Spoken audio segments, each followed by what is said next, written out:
Good morning. Today I want to answer some of your guys' juicy questions that you left me, and I'm going to be doing so while doing this mop of a head of hair on my head. You get what I'm trying to say. So let's go ahead and jump into it. And the first question is, you seem to have a pretty set sense of style. Would you ever try a different aesthetic?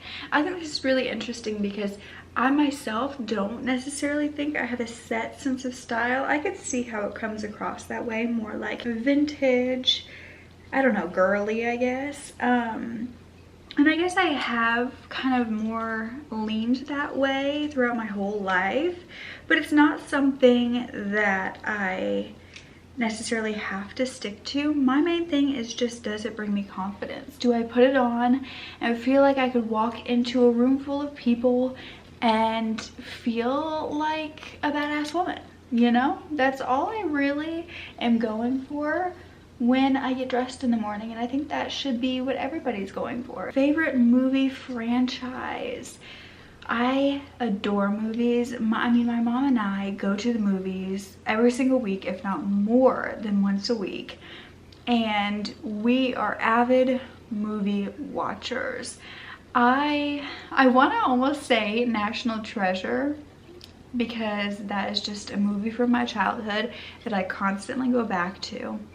But I also, I grew up in the time of The Hunger Games, Maze Runner, all those kind of movies, and that is actually what got me into dystopian books, and realizing that I love writing that kind of genre too. So I love those. I also love horror movie franchises. Horror. I don't know if I sounded wrong, but horror movie.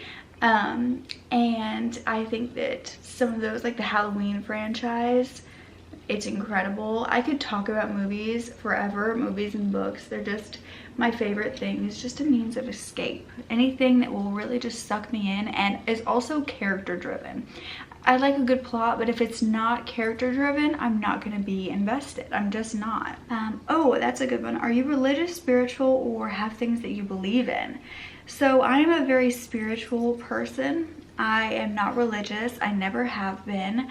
I believe that, and there's a word for this, agnostic, and I believe that basically we don't know what the universe holds for us once we die. We don't know exactly where we came from, and so I believe in that it could be anything, that we will not know until the end, and maybe there's not even answers in the end, but I like to basically have a very open mind when it comes to that sort of thing.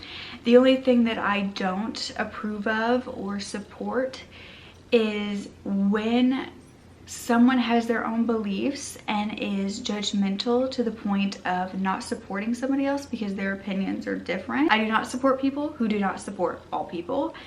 And that's pretty much it. Other than that, I believe in the universe. I believe in manifestation. I believe that you can create your own life. I think that ultimately you should be striving to be a good person over worshiping something or someone. Because in the end, if this higher power is so good, so mighty, so wonderful, they would not want you to spend your whole life worshiping them and not being a good person in real life. That may be very controversial, but it's how I feel. Just be a good person. I got a lot of questions like, do you want kids? Not at this moment, and maybe not ever, but possibly. Not gonna completely close myself off to it.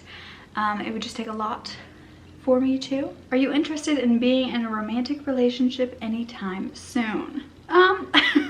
I feel like that's kind of out of my control. What are your goals and future plans? I love this one. I'm always constantly thinking about my future, what more I can do. One of my main goals, my main dreams, is to write a book, get it published, and share it with you guys. I love storytelling, and I think that it can be so life-changing to a person who needed to hear your message. So I would love to write a fiction story. And I also got the question that I saw of, would you like to buy a house in the future? because they were going through it. And if you're the person who left that comment, sending you so much strength. I know that it can be so difficult to do that. I would love to buy a house at some point, but right now, since I'm so undecided on where I want to live, what exactly that I want to do moving forward, I don't think it's necessarily a great idea to buy a house somewhere I'm not sure I'm going to be staying, you know? What's the business side of YouTube been like for you? I mean, obviously it's been wonderful because it's now my career. It is a lot more work than people think, just with the little things you have to do. I don't have an assistant. I don't have anybody who does like the little things for me. I have to be on top of it. But at the same time, if you want somebody to help you with those things, you have to give up a lot of control. You have to basically become an employee to them once again. And honestly, they take a large portion of your money.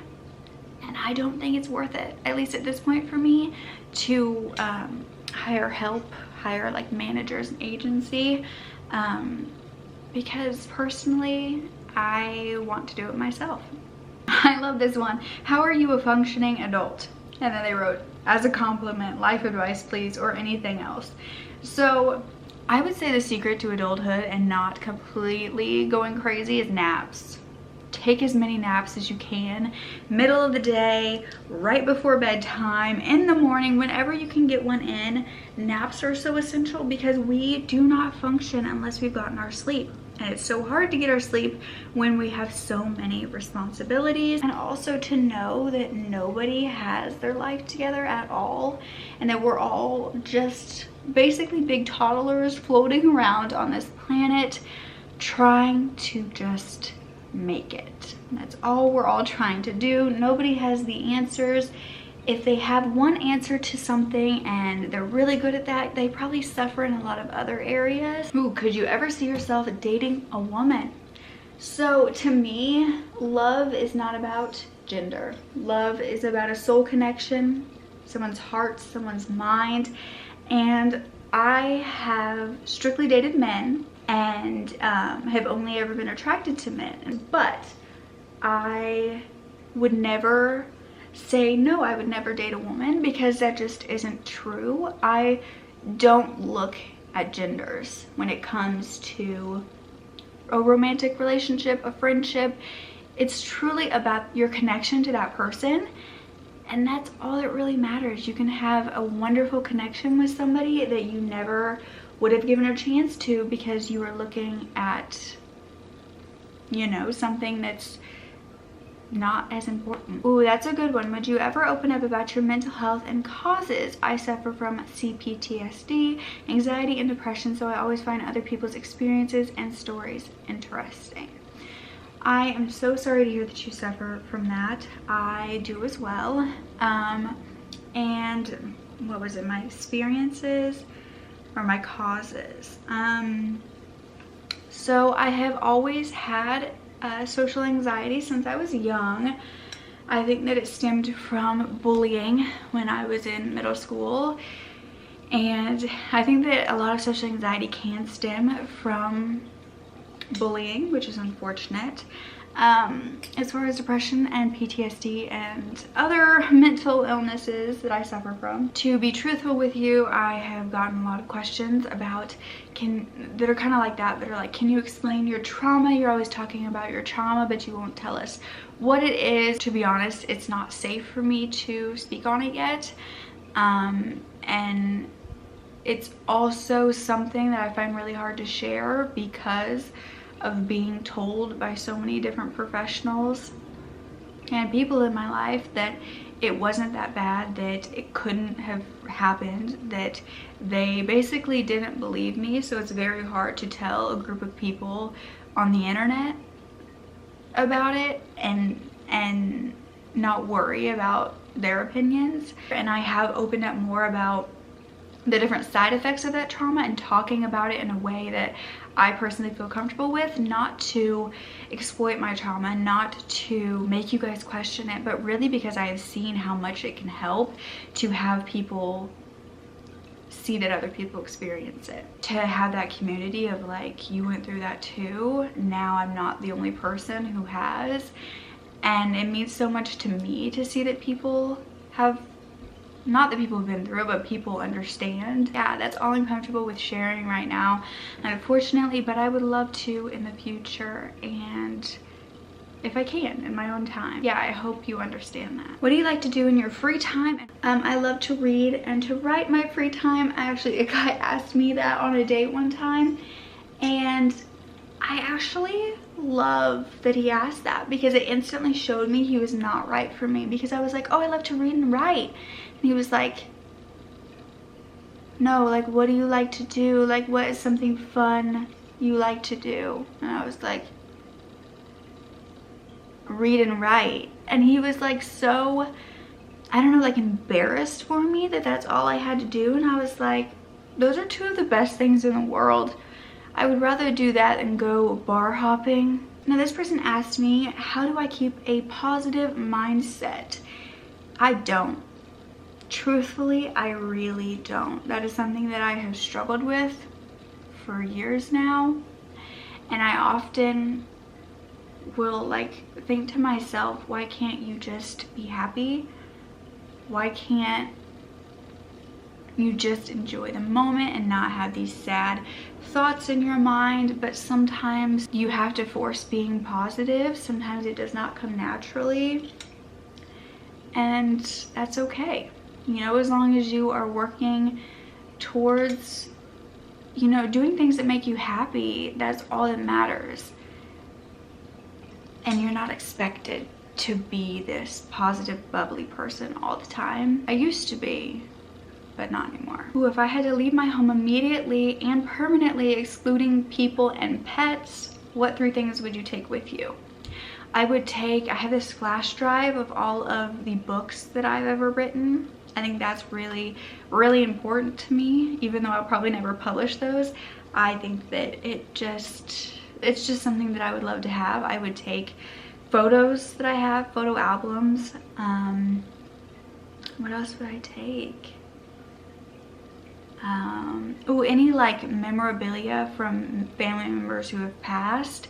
I have like rings from my grandma that I'm scared to wear 24/7 because I don't want to lose them. And in that same way, I wouldn't want to lose them and leave them behind. So that's probably what I would take as well. The next question is, would you ever consider moving to another state since your line of work is remote?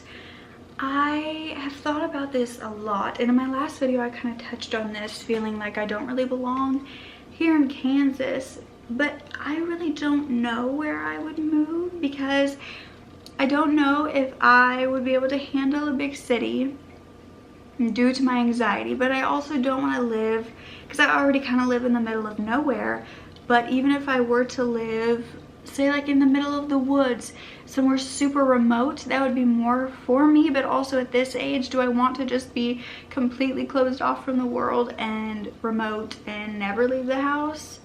I don't know, especially like living alone. I think that would be really bad for my mental health as well. So let me know where you could actually see me living. I would love to know. I forgot this last question. Would you get a dog even though you have cats? I love dogs. I think they're wonderful. But in the same way that I wouldn't want kids right now, I'm just too selfish for a dog. And I would feel like I'm never giving the dog what it needs and enough attention. So I think that that is it. Let me know your answers to these questions down below, and make sure to subscribe because another vlog will be coming in the future, and let me know what other kind of videos you want to see. Okay, love you, bye. I don't know what I was doing there. Love you, bye.